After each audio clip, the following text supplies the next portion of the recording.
여러분 안녕하십니까? 오늘은 러시아 전황 분석가 중에서 일부 러시아 상황에 대해서 비판적인 발언을 하고 있는 전황 분석가의 의견을 소개해 드리겠습니다. 이 전황 분석가가 말하고 있습니다. 현재 러시아 국내외 정세를 판단해 볼 때 현재 전선은 물론 소모전 형태를 띤 전선이다. 결국 이 소모전이라는 것은 상대방의 항복을 받아내던가 아니면은 종전 협상으로 가야 될 전선이다. 트럼프의 베네수엘라는 이게 기습 전쟁으로 기습 작전을 쓴 전쟁이고 전쟁의 형태고 이런 소모전 형태는 아니다. 다시 말해서 전격전의 형태를 띠었다. 소모전 형태는 자원 전쟁이다. 러시아는 인적 자원을 상당히 많이 보유하고 있고 경제적 자원도 보유하고 있다. 그리고 재정과 금융의 안정성도 보유하고 있으며 지정학적인 자원으로서 전략적 우호국가 등도 보유하고 있다. 그래서 소모전의 경우는 결국은 상대방 적국의 리소스 자원이 더 빨리 부족하게 되면은 결국 우리는 승리하게 된다. 최근까지 러시아는 이러한 범주 속에서 전쟁을 수행해왔다. 그런데 지금은 불확실해졌다 상황이. 트럼프의 집권 전만 해도 심지어 서방을 포함해서 러시아의 승리를 인정하였다. 그런데 트럼프가 집권한 이후 미국은 러우전의 전략을 변경시켰다. 트럼프의 집권 전 바이든 때만 해도 유럽과 바이든은 제블린, 탱크, 미사일, 심지어는 토마호크를 검토하면서까지 우크라이나에 무기를 지원해 주었고 러시아에 대한 제재를 가속하였다. 그러나 그러한 과정에서도 러시아의 승리는 모두 다 예견하였고 그렇게 기정사실화되었다. 그러나 트럼프가 집권한 후에 세계 정세가 변화되었다. 러시아는 우방이었던 시리아를 빼앗기고 베네수엘라는 미국이 현재 점령한 상태가 되었다. 시리아와 베네수엘라는 러시아가 군사적으로, 경제적으로, 재정적으로 지원하면서 투자한 국가이다. 그런데 다행히 트럼프는 계속 이란 점령도 시도했으나 현재 실패한 상황이다. 트럼프는 우크라이나의 지원을 중단했고 유럽이 이 중단을 대체해서 지원하고 있다. 유럽은 우크라이나의 지원을 증가하고 있는데 이제 유럽은 자체적으로 군사력을 강화하고 있다. 결국 유럽은 미국의 지원 없이도 우크라이나에 지원이 가능하다는 것을 입증하였다. 유럽의 자체 군국화도 진행이 가속화되었고 유럽은 현재 군산 복합 체제로 경제 체제가 변환되고 있다. 그리고 트럼프 이후 민주당이 정권을 장악하면은 우크라이나의 지원이 추가로 강화될 것으로 유럽은 예상하고 있다. 또한 심지어 유럽은 유럽연합군을 창설하자고 하고 또 영국 주도로 미국의 핵우산 없이도 별도의 핵 방위 전략을 추구하고 있다. 심지어 영국 국왕은 지난번 미국 방문 시 공개적으로 우크라이나의 지원을 천명한 바 있다. 러시아는 새로운 상황에 현재 직면해 있다. 미국의 직접 지원 없이 유럽 주도로 반러시아 전선이 확대되고 있다. 소모전의 확대가 계속되고 있다. 그런데 러시아는 전체적인 유럽 경제력의 10분의 1밖에 안 된다. 만일 장기적인 소모전이 계속된다면 러시아는 불리해진다. 현재 상태가 지속된다면 러시아의 장래는 불리해진다라고 다시 한번 강조하고 있습니다. 그러면서 현재 우크라이나와의 전쟁 양태, 성격도 변화하고 있다. 러시아는 현재 전선에서 급격한 전선 돌파의 상황을 마련해 주지 못하고 있다. 전선에서 러시아 병력이 우세한 상황이고 점진적인 진격을 하고 있지만 극적인 전선 돌파가 없는 상황이다. 우크라이나의 국민은 2,500만 명이고 러시아는 1억 5천만 명의 인구 상황임에도 불구하고 현재 전선에서 러시아의 급격한 극적인 전선 돌파는 없는 상황이다.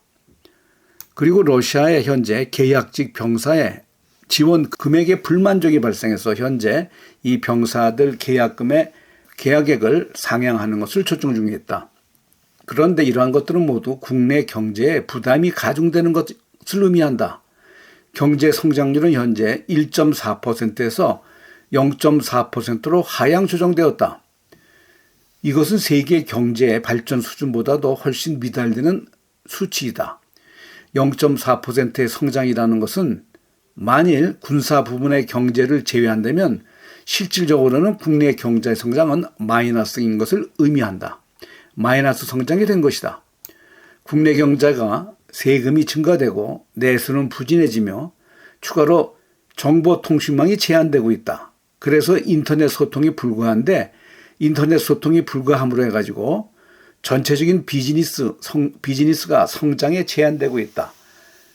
비즈니스를 창출하는 그러한 동기부여인 인터넷의 소통이 불가하므로 광고를 할 수 없어서 일반 중소기업들은 그 내수의 부진을 겪고 있다. 현재 중소기업의 세금 징수는 감소 추세로 발생되고 있고 2027년도에는 추가로 더 악화될 전망에 있다.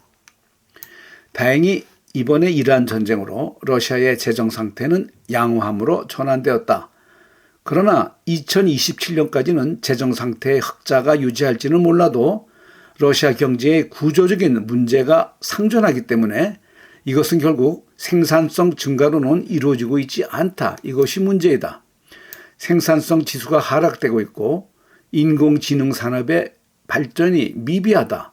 그리고 로봇 공학 산업도 상당히 부진한 상태로서는 생산성의 저하가 다시 유발되므로 또한 이러한 상태에서 노동력의 부족으로 발생하는 이민자 문제가 또 발생되고 있다. 이민자 문제로 말미암아 범죄는 증가되고 또 국부의 해외 유출이 증가되고 있다.